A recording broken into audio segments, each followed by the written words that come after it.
Have you ever wondered who the Mary was from Bloody Mary? If the Loch Ness Monster was real, or if Ouija boards actually worked? On each episode of the family-friendly Unspookable, we look at the histories and mysteries behind your favorite scary stories, myths, and urban legends to get the real stories behind the scares. Want to solve your next mystery? Find and follow Unspookable now wherever you get your podcasts. Everybody shush! William Shatner has something to say. Cat and Jethro, box of oddities. What do you do when the woman you love dies? Well, of course you dig her up and you live with her. Aww. The show examines weird things. There are plenty of old photographs from this time period of children out in the streets playing in and among the dead horse carcasses. Oh, I miss those days. Things used to be so much simpler. Cat and Jethro. Then there's the urine wheel, which sounds like a really bad game show. Thing done weird things. Cat and Jethro, box of oddities. That is really mysterious. Join Cat and Jethro Gilligan Toth for the strange, the bizarre, the unexpected, as they lift the lid and cautiously peer inside the Box of Oddities. The Webby Award-winning Box of Oddities podcast from Airwave Media.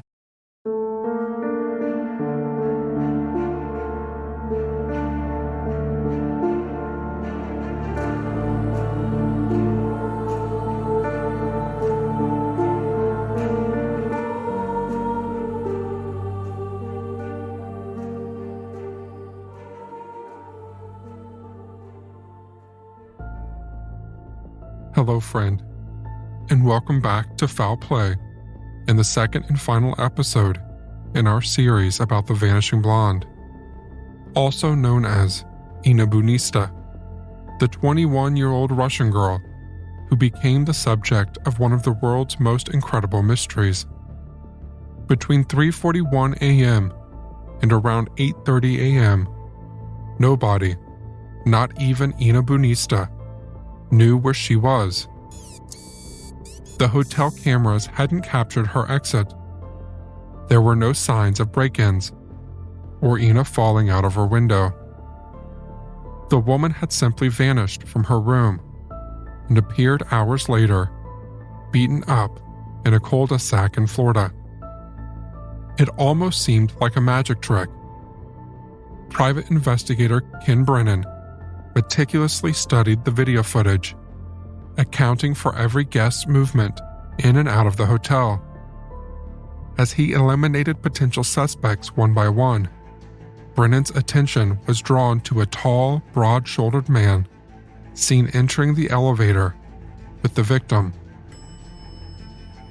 This man later left the hotel with the wheeled suitcase and returned without it. With more questions than answers, Brennan now focuses on unraveling the connection between this mysterious man and the attack on the woman. The question came back to nag him. Why would the man remove his luggage from the hotel early in the morning, not check out, and then return to his room in less than an hour without it? He watched the video again and again and again. Brennan paid close attention only to the bag this time, and saw that the wheels of the bag got stuck in the gap between the elevator car and the lobby floor. He had to give it an extra tug to release it, and that tug told Brennan everything he needed to know. November the 17th, 2005. Ken Brennan gathered the hotel's owners, insurance adjusters, and lawyers in a meeting. He presented his findings, pointing to the large man on the laptop screen, and boldly claimed, quote, "This is the guy who did it. The victim is inside that suitcase." Laughter filled the room. "How did you reach that conclusion?" someone questioned. Brennan explained his meticulous process of elimination, which ultimately led him to the man on the screen. Skeptical, they reminded him that the victim claimed 2 white men had attacked her. Brennan remained firm, insisting that this was the perpetrator, and asked for resources to pursue him. He argued that it would benefit them by proving the attacker wasn't a hotel employee, thus reducing the hotel's liability in the civil suit.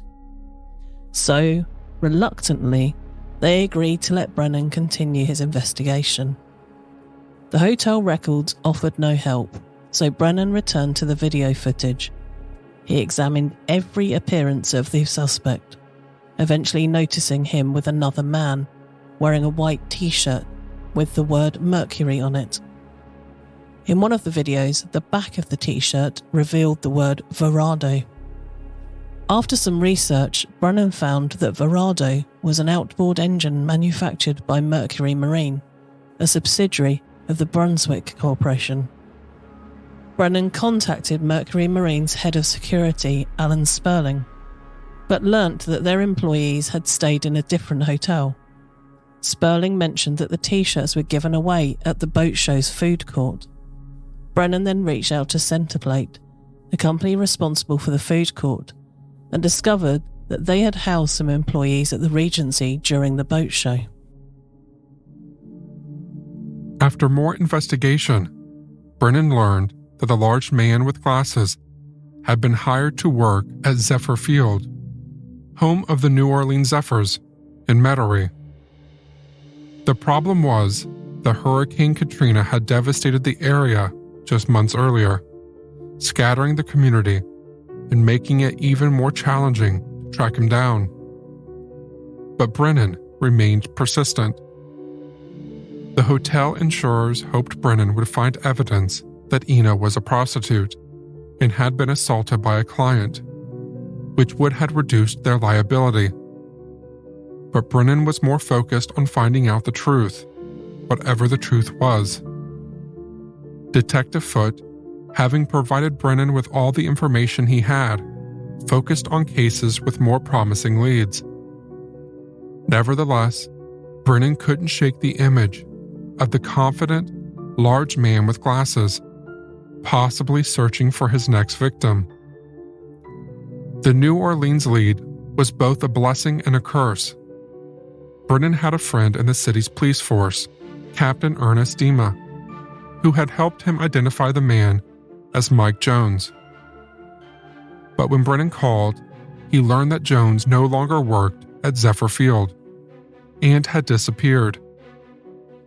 Now with a name in hand, Brennan found records of a Mike Jones, who had stayed at the hotel during the attack. His Visa card was under the name Michael Lee Jones, but the card had been canceled, and the address was outdated. Brennan couldn't get the Miami-Dade police involved because the evidence was still insufficient. Like he had so far, he would have to do this alone. Brennan guessed that if Jones were the attacker, he wouldn't give up his job, which conveniently allowed him to travel from city to city. When he learned that Jones no longer worked for Centerplate, Brennan compiled a list of the company's top competitors and began contacting them one by one. One company, Ovations, was based in Tampa, and Brennan decided to visit them in person. While at Ovations, Brennan asked the company's COO about a large, bespectacled black man named Michael Lee Jones.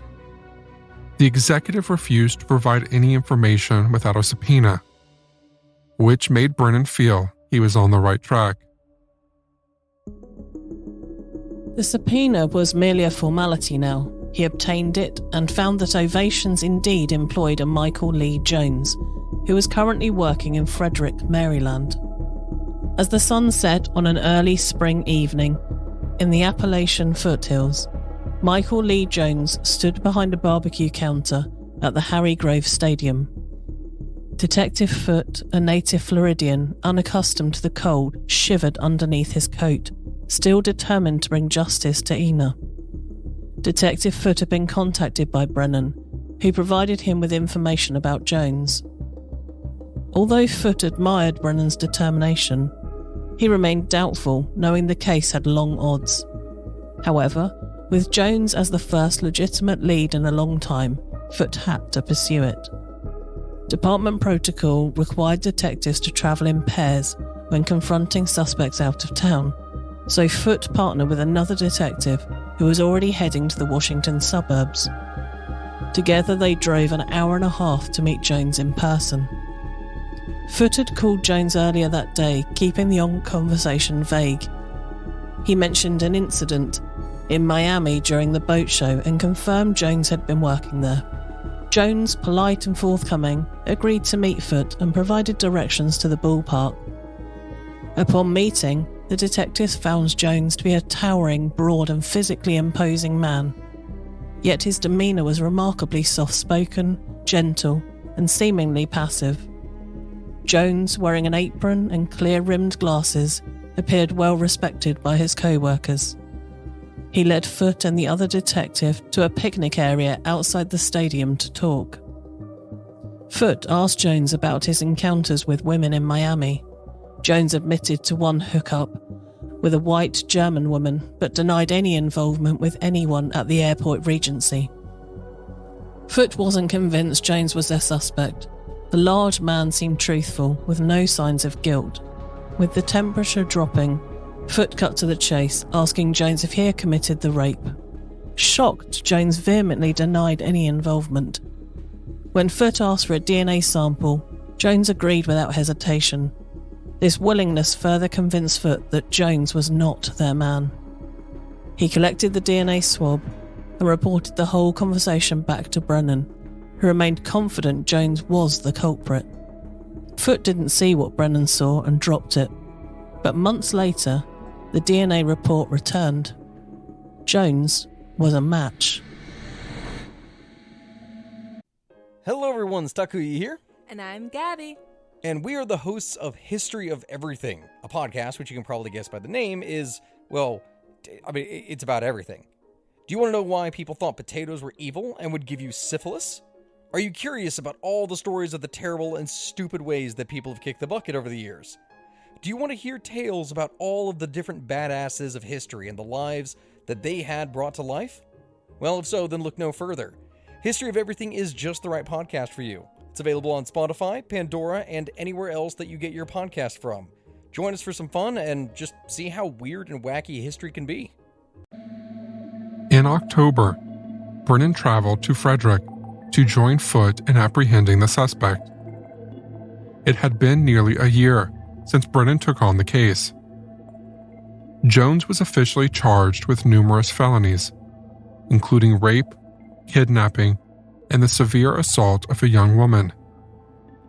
Sitting in a small chair in the Frederick Police Department interrogation room, Jones appeared dejected, his massive frame draped in an oversized Baltimore Ravens t-shirt.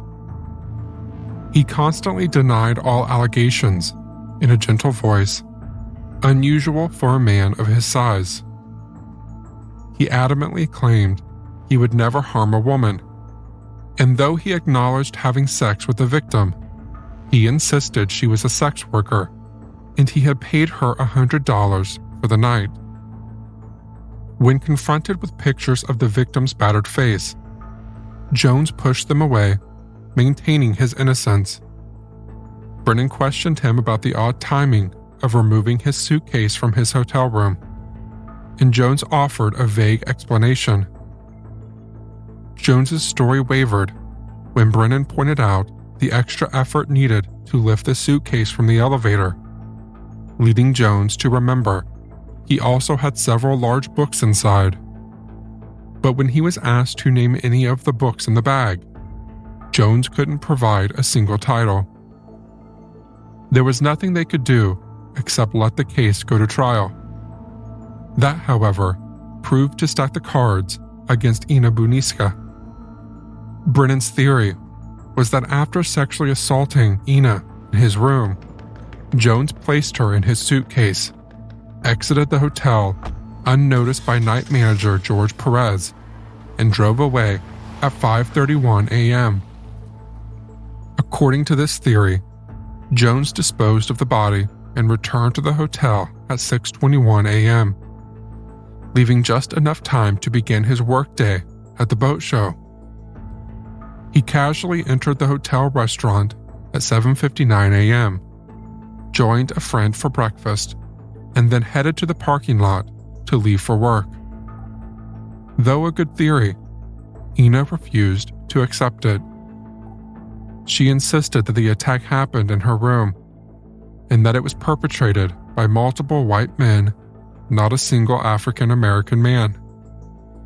But it was also worth considering that her faint recollections could be attributed to the severe head injuries she sustained or the possibility that Jones had drugged her. Regardless, her unreliable testimony weakened her credibility as a witness. Aside from the circumstantial evidence in the surveillance footage, the case also began to weaken. The DNA match only confirmed that sexual activity had occurred. It couldn't confirm if that was rape. Jones never confessed during interrogations with Brennan or Foote, and his suitcase was never found. And, just like his rental car, Jones's hotel room had been cleaned several times in the year before he was ever identified, erasing any remaining evidence. They couldn't prove the case beyond a reasonable doubt, which meant Inna's assaulter had every opportunity to go free. Despite all of that, Jones pleaded guilty to a bunch of charges in exchange for a reduced sentence. Because he complied with the police, he was given only 2 years in prison. Understandably, Inna was devastated. So Brennan had to approach this from another angle. He had to find evidence that Jones wasn't who he claimed to be, that he had a dark side that was capable of causing harm, and that there were more women than Inna. He was aware that Jones's job took him to cities across the nation, providing ample opportunities to encounter new women and then vanish.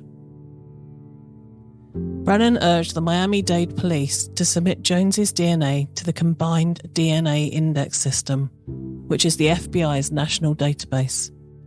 They did that in late 2006, and within a few years, 3 new matches emerged for Jones's DNA. 1 case in Colorado Springs, and 2 cases in New Orleans. In 2007, Detective Terry Thrumpston of the Colorado Springs Police Department's Sex Crime Unit received a call informing her of the Combined DNA Index Systems match linking Jones to a December 2005 cold case. In that incident, 41-year-old Jennifer Rosler was spotted leaving a convenience store just moments before her attack. According to Detective Thrumpston, the woman was alone, walking at around 2:30 or 3 o'clock in the morning. Jones had been working concessions at the Colorado Springs World Arena at the time. This was approximately 9 months after Inna's 2005 Miami attack, and about 3 months after Jones left New Orleans following Hurricane Katrina. He offered her a ride to her apartment, and when she was dropped off, he asked for a glass of water. She let him into her home, and he sexually assaulted her. Rosler's choice to let the man into her apartment created doubts about whether the sex was consensual. So the case remained cold until the system match identified Jones in 2 other cases. One involved a woman who asked to be called Rachel, who visited New Orleans for Jazz Fest in May 2003. She reported that a man had offered her a ride and then drove her to a secluded area and assaulted her. Rachel made a composite sketch with New Orleans police of the man who assaulted her, which Detective Thrumpston said looked almost identical to Michael Lee Jones. Lorraine Gutrow, another victim from New Orleans, also shared a similar story. She informed the police that she had been sexually assaulted in June 2003 by a similar-looking man who offered her a ride home. According to her, Jones had pinned her and put a knife to her throat, threatening to kill her if she ever went to police. Both New Orleans cases remained unsolved for years until the system matches surfaced. In July 2008, as Jones's prison sentence in Florida for Inna's case neared its end, he was extradited to Colorado Springs to face trial for assaulting Rosler. When the trial began in 2009, prosecutors called on Inna and the New Orleans victims to testify.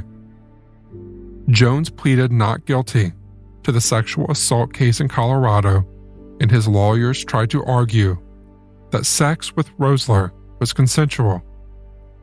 But the jury didn't accept it, given the DNA matches from multiple women, all pointing to sexual assault. It took the jury barely any time to return with their verdict: guilty. Jones received a sentence of 24 years to life for the attack on Rosler, and Inna Budnystska finally got the closure she deserved. As we come to the end of this chilling episode, we find some sense of closure with Michael Lee Jones behind bars, unable to harm others. The courage of Inna, Jennifer Rosler, Rachel, and Lorraine Gautreaux led to the unmasking of a dangerous predator. Their stories are a testament to the power of perseverance, hope, and the relentless pursuit of justice.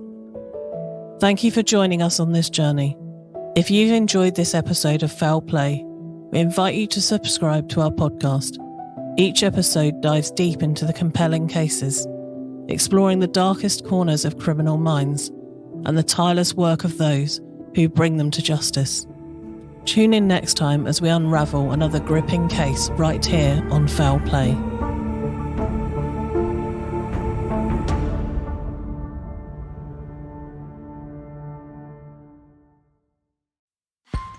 Have you ever wondered who the Mary was from Bloody Mary? If the Loch Ness Monster was real, or if Ouija boards actually worked? On each episode of the family-friendly Unspookable, we look at the histories and mysteries behind your favorite scary stories, myths, and urban legends to get the real stories behind the scares. Want to solve your next mystery? Find and follow Unspookable now wherever you get your podcasts. Hi, I'm Matt Albers, host of the Pirate History Podcast. The men and women of the golden age of piracy are some of the most infamous and often misunderstood characters in all of human history. You know their names: Captain Morgan, Anne Bonny, Henry Avery, Mary Read, Captain Kidd, Blackbeard. But do you know their stories, their real stories? Every week over on the Pirate History Podcast, we explore the real lives of these pirates.